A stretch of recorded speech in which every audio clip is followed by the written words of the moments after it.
Good afternoon, everyone. So we will now discuss variable cost, fixed cost, and mixed cost. So what is variable cost? So variable cost is the cost that will vary directly to the change in relation to the volume of the product. So, or the production. So in the essence, the total cost will vary in volume changes, but as per unit, it will not change even there are changes in volume. So it means that, so for example, kung isa, ang cost is 10 pesos, so pilay cost pagduha?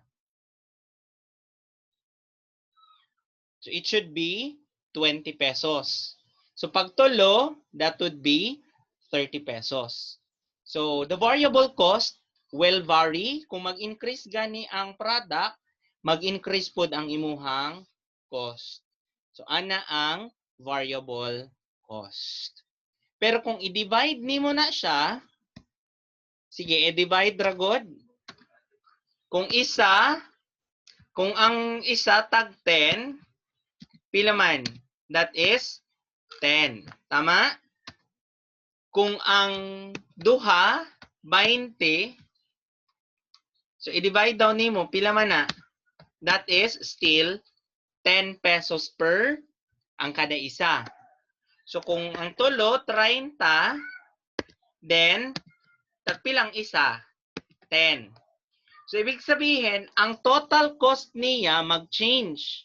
So every time nga na-increase sa product, mag-change. Pero ang per unit man ni kada isa, ang kada isa nila nga presyo, nga cost will not vary. So munang giingon diha na ang cost per unit will not change. Tag-Gs ra gyud na siya kada isa. Regardless kung pila ka buok, tag-Gs ra gyud na ang kada isa. So that's variable cost. Pero mag-change ang cost, ang total cost, so for example, pag ang isa mahimong tag-Gs, so pila ang duha, so 2 times 10, that's 20 pesos. So ana ang pag-compute sa ato ang variable cost. So ang pag-flat pod niya, the plot in the graph of the variable cost, so that is slanted upward slope. Ayan. So upward slope siya. So sa for example, parehaan na, ang volume is 8,000. So ang labor cost 32,000. Ang volume 9,500 ka product. So tag 38,000 ang cost. So ang cost per unit will not change, pero kung ang volume, kung ang product mag-change, ang cost mag-change pod. So fixed cost naman, the cost that will remain constant in total even if there are changes in production. So ibig sabihin, ang fixed cost pod kabaliktaran, ang cost niya the same ratanan regardless kung pila ang volume. So but as to per unit, it will vary inversely. So pabaliktad pod siya. Pag mag-increase ang volume, mubaba ang presyo. Pero pag mo decrease ang product, ang volume, mutaas pod ang presyo. So, for example, building depreciation that are straight line method. So, ibig sabihin, ang cost is tag 10,000. So, bisan pag mag-increase, mag-decrease ang production, 10,000 ra gyud gihapon ang cost. So, for example, 10,000 ang cost. Tapos nakaproduce og 100. Pila man ang cost per unit? Mo ni ang total fixed cost. So, mo ni ang product. So, tagpila man ang cost kada product. So, pila ang cost kada product?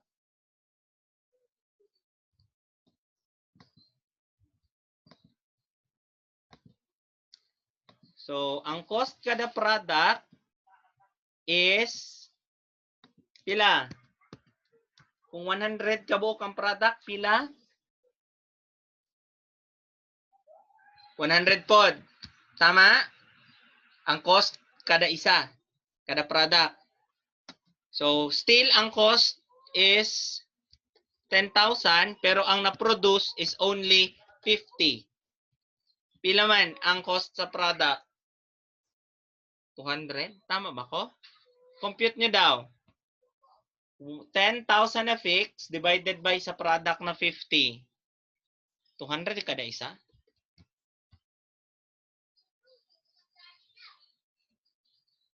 Hindi kayo makapag-unmute. So, sige, go. Compute nyo and then you chat your answer. So, yan, that's 200. Pero kung ang 10,000, tapos maabot og 200 ang product, so ang cost per unit will become 50. So, ibig sabihin, pag mo decrease ang product, ang cost per unit, mo increase, mo dako. Diba? Pag mas gamay ang product, ang cost per unit or per product, mas dako. Pero kung mutaas ang product, so for example, parehaan ni 200, so ang cost per product na lang, nahimo na lang 50. So ang total cost, cost as to total, fixed. Wala, dili mag-change. Pero ang cost per product will vary inversely to the production. Kung ang production mo increase, ang cost per product mo decrease. Kung ang product mo decrease, ang cost per product mo increase. So that's fixed cost and variable cost. So what is mixed cost? So mixed cost is a cost that has both variable and fixed characteristics. So this is costs that are partially fixed, partially variable. So this cost has two types. So meron tayong semi-variable. Ang semi-variable is natay definite na fixed. Tapos after that fixed will be variable na. So ibig sabihin, yung fixed is the minimum fee. And then after that minimum fee is the charges. Ayan. So example of this are yung mga utility cost of cellphone or telephone plan na nakay-fix pero pag musobra ka sa fix, that is already variable. So, have you noticed ang graph? So, ang graph sa semi-variable is ingon ani. Na ay fixed, diritaman, kani diritaman,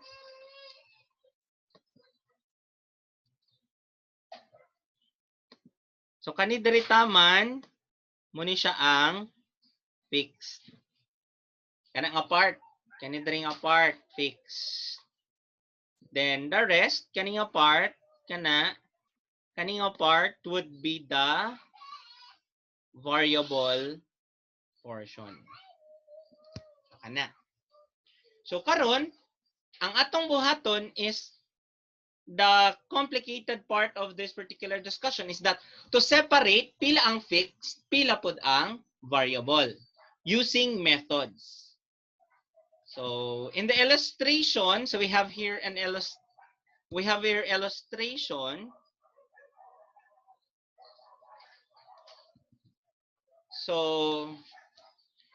So company renting a building for 250. Then, and in addition, the company also will pay 2% of the total sales of the company per year. So the company earned a 2,500,000 total sales of the current year. So fixed rent is 250. Tapos ang variable rent is 50. That's 2,500,000 times 2%. So that's ang total na binayaran nila for that year is 300,000. So, semi-variable. Ang isa naman is step cost.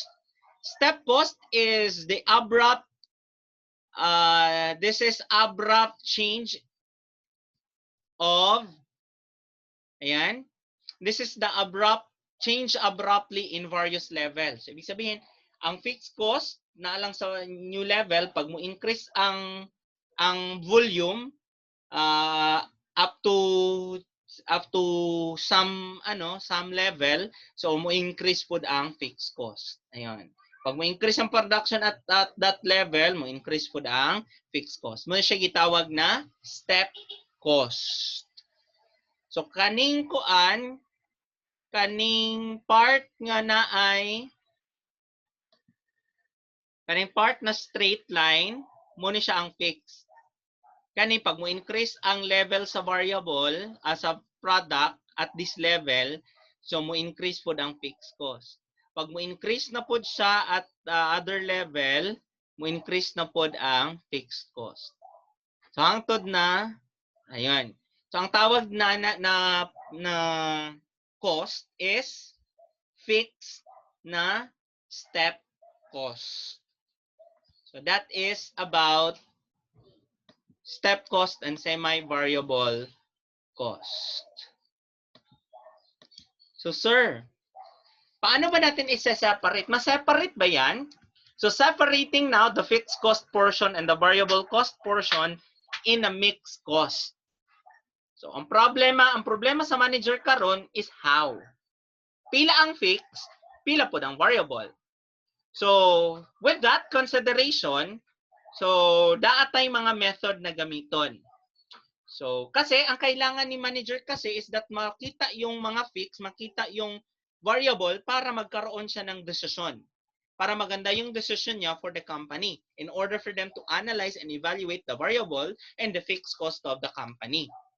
So, this course will only discuss two methods. Actually, maraming method ang ginagawa. But in here, we only have two methods. So, we will discuss only two methods. And that method is the high-low method and the least square method. So, ang scatter graph is sa higher accounting, pero wala naman mo yung higher accounting, so hangto diha lang ta sa duha. High-low method and least square method. Ang high-low method is separating fixed and variable component of the mix by getting the highest and their corresponding cost, and the lowest volume and their corresponding cost. Then follow the formula. Ayan, sa baba. So, paano ba i-compute? Sabi dyan,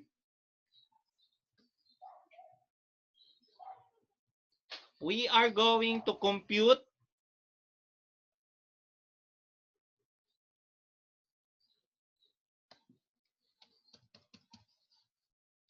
for the highest volume, then minus the cost of the lowest volume, then divided by the highest volume minus the lowest volume. So CHV minus CLV over HV minus LV. So fixed cost is equals to, pwede po din ani na formula. So cost of the highest volume, pagkuha sa fixed cost, minus highest volume times variable cost per unit. Then, or FC is equal to CHV minus HV times VCU. Ang VCU is variable cost per unit. Ang HV is highest volume. Ang CHV is cost of highest volume. FC, feeling close. Joke lang. Fixed cost. Fixed cost yan. Yan. Or, pwede rin compute natin yung fixed cost using the lowest volume. So, fixed cost is equals to the cost of the lowest volume minus the lowest volume times the variable cost per unit. Or, FC is equals to CLV minus LV times VCU. Pero magkuha kag fixed cost, so katong fixed cost plus the variable cost. Ayan. So, total fixed cost or total cost is equals to FC plus VC. So, whereas, Ang pag-compute sa variable cost is equals to the volume produced times the variable cost per unit or the V times VCU.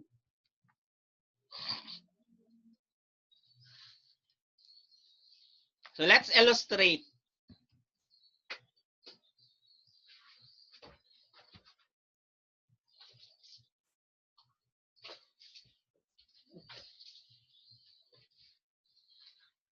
Let's have an illustration.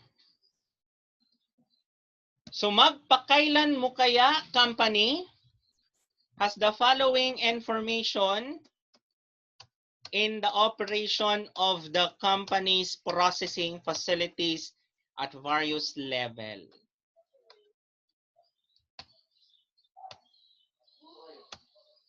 So we have here months. Unit process, 8,000, 4,500, 7,000, 9,000, 3,750, 6,000, 3,000, 5,000. So that's January to August. Total cost, 14, 10, 12, 5, 15, 5, 10,000, 12, 5, 8, 5, and 11, 5. Ang tanawan na to, units or ang volume. So kanino may atong tanawan ha? Ang units or ang volume. Kani nga portion atong tanawon. Yan. So, kana. So, volume ato ang ginatanaw sa pag-compute sa high-low method. So, mangita tag pinakataas. Asa may pinakataas?